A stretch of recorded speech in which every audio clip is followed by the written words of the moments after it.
ওয়াজ কিন্তু সবাই জানে, কিন্তু মানার জায়গাতেই আমাদের ত্রুটি।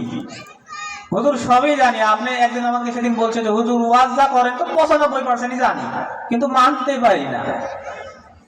মানার জায়গায় ঘাটতি, এই জায়গার ঘাটতিকে পরিত্যাগ করতে হবে। বলছিলাম দেখুন, আল্লাহ পৃথিবীতে মানুষ সৃষ্টি করেছেন, জিন সৃষ্টি করেছেন, আসমান জমিন পাহাড় পর্বত নদী নালা খাল বিল সমস্ত কিছু চাইতে মানুষকে আল্লাহ সম্মান দিলেন। ফেরেশতাদের চাইতেও বেশি সম্মান আল্লাহ মানুষকে দিলেন, অথচ সবাই আল্লাহরে ডাকে মানুষ ব্যতীত।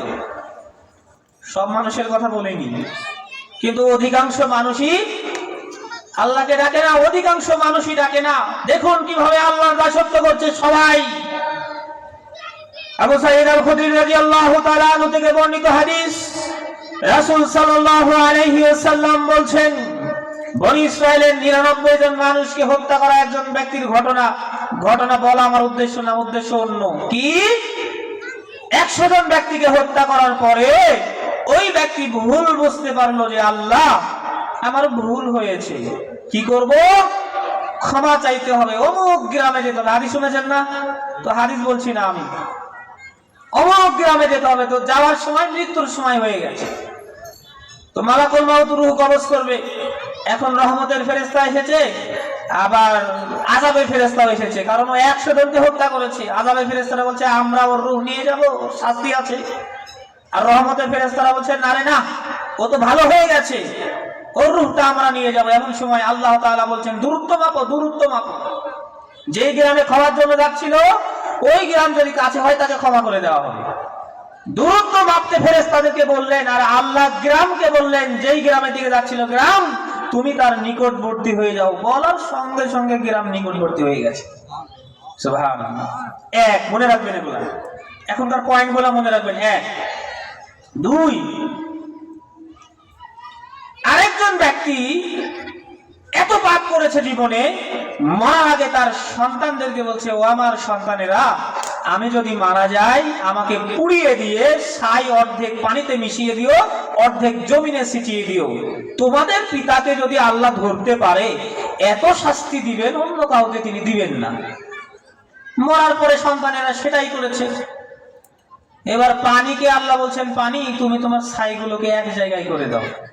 জমিনকে বলছেন তুমি তোমার ছাইগুলোকে এক জায়গায় করে দাও। সঙ্গে সঙ্গে পানি আর জমিন ওই ছাইগুলোকে এক জায়গায় করে দিচ্ছে। দুই, তিন, ইব্রাহিম আলাইহিস সালামকে আল্লাহ পাক রব্বুল আলামিন আগুনের মধ্যে যখন নিক্ষেপ হলেন, আগুনকে বলছেন কুলনা ইয়া নারু কুনি বারদাও ওয়া সালামান আলা ইব্রাহিম। সাবধান আগুন, সাবধান। কুলনা ইয়া নারু কুনি বারদাও ওয়া সালামান আলা ইব্রাহিম। তোমাকে আমি সৃষ্টি করেছি পুড়িয়ে ছারখার করে দেওয়ার জন্য, কিন্তু ইব্রাহিমের শরীরে একটা পশম তুমি পোড়াইতে পারবা না। আগুন আর পোড়াই না। অবাক করার ঘটনা না? বিজ্ঞান প্রমাণ করতে পারবে না যে আগুন দিলে পুড়ে না। মানুষের শরীরে আগুন লাগাইলে পুড়ে না, এটা বিজ্ঞান প্রমাণ করতে। ওই যে মাইলস্টোন দেখেছেন না বিমান দুর্ঘটনায়, একেবারে কেমনে জ্বলছে গেছে নিষ্পাপ শিশু। সেই আগুনকে আল্লাহ বলছেন কুলনা ইয়া নারু কুনি বারদাও ওয়া সালামান আলা ইব্রাহিম। এই আগুন তুমি ইব্রাহিমের জন্য শান্তিদায়ক হয়ে যাও।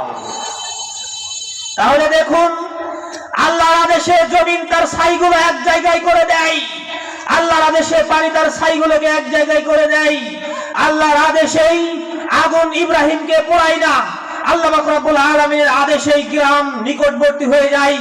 আল্লাহর আদেশেই কিয়ামতের পৃথিবীর সূচনা লগ্ন থেকেই, আপনার আমার জন্মের পর থেকেই আমরা দেখতে আছি প্রতিদিন পূর্ব আকাশে সূর্য উঠে পশ্চিম আকাশে অস্ত যায়, একদিনও ব্যতিক্রম হয় না।